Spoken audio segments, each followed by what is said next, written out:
Hello, my name is Sergeant Snyder with the Utah Highway Patrol. Today we'll be going over our expectations for the physical assessment test. The following standards apply to all applicants. First test is going to be a vertical jump test. For this test, what we're going to have you do is when it's your turn, you're going to be stepping forward underneath the machine. We're going to ask that you raise your arms above your head, keeping those fingers touching but not interlocking. What we'll do is we'll lower the standard down to the tips of your fingers, so that first flag is touching the tips of your fingers. When you're in this position, what we'll do is we'll make sure you're ready to go. We gotta make sure that you have at least 1 foot planted. If you choose to have both feet planted, then you just need to let us know. So what he'll do is he'll step back with 1 foot if you choose to keep one planted, and then he'll step forward into the jump, making the jump, getting a minimum of 15 inches on that vertical leap. If he decides to keep both feet together, he'll do so as is demonstrated, bending at the knees, activating that lower body, making the jump, and getting those 15 inches.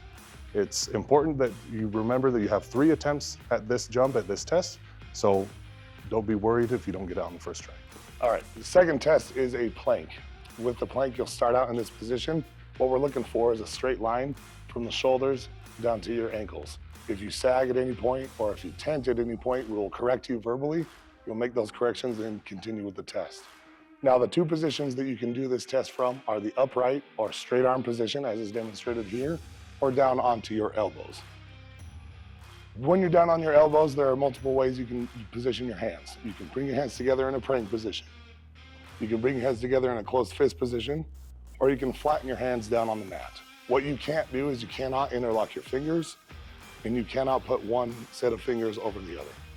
So again, from this position, you want to retain that flat back for 1 minute.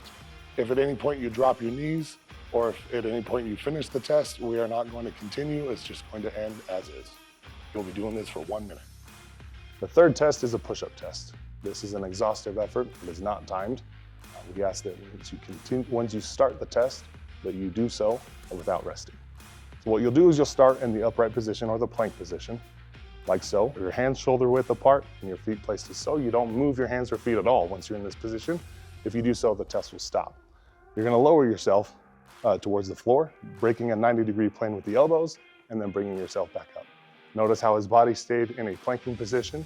If you lower your hips or raise your hips, we will not count those repetitions, so you'll have to continue to do them. If at any point you put your knee down or you rest in any moment, the test will stop. So once you're in that plank position, we ask you to do a minimum of 16 repetitions. Again, you go as many as possible, but 16 is the minimum requirement. The fourth and final test is a 1.5 mile run. It is a timed event at 15 minutes and 37 seconds. It is also performed outdoors, regardless of the weather, so dress accordingly.